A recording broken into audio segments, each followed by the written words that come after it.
हुजूर गौसे पाक, महबूब सुबहानी, किंदील नौरानी, शाहबाज लामकानी, शेख सैयद अब्दुल कादिर जेलानी।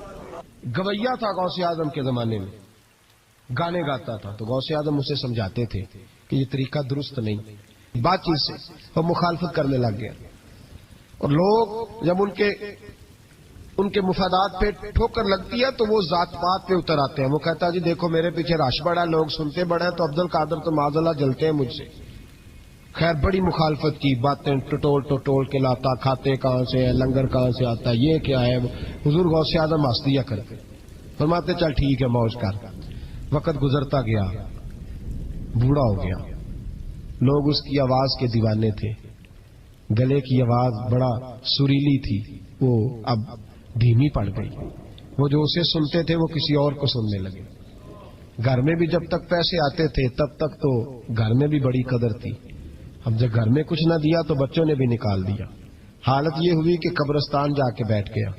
मक्खियां भिनकती हैं, पहनने को कपड़ा कोई नहीं, खाने को रोटी कोई नहीं। मेरे शेख, मेरे गौसे आजम उस गली से गुजरे।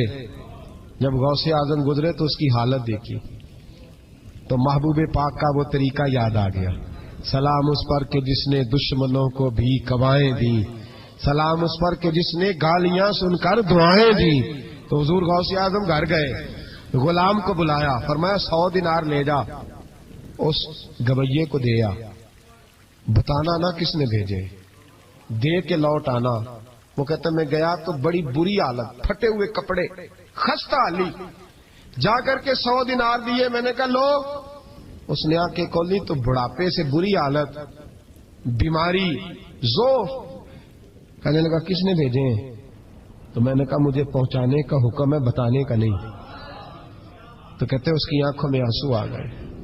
कहने लगा मैं भी सारे बगदाद को जानता हूं, मुझे पता है इस हालत पे अगर मुझ पे कोई कर्म कर सकता है तो वो अब्दुल कादिर जिलानी है। मुझे भी पता है, मैं भी जानता हूं। इस हाल में गिरे हुओं को थामना अगर किसी का तरीका है तो वो गौसे आजम का ही है, वही मुझ पे कर्म कर सकते हैं। कहते मैं खादम, कहते मैं दे के आया तो वो मेरे पीछे पीछे चलने लगा।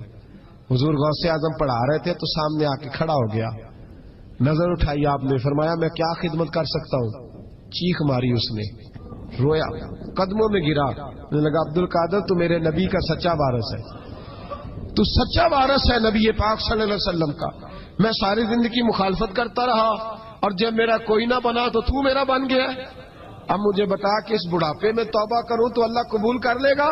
तो गौसे आजम फरमाने लगे तू सच्चे दिल से तौबा कर, अल्लाह तेरी तौबा भी कबूल फरमाएगा और तुझे अपने नेक बंदों में शामिल भी फरमाएगा। शर्त यह है कि सच्चे दिल से कर।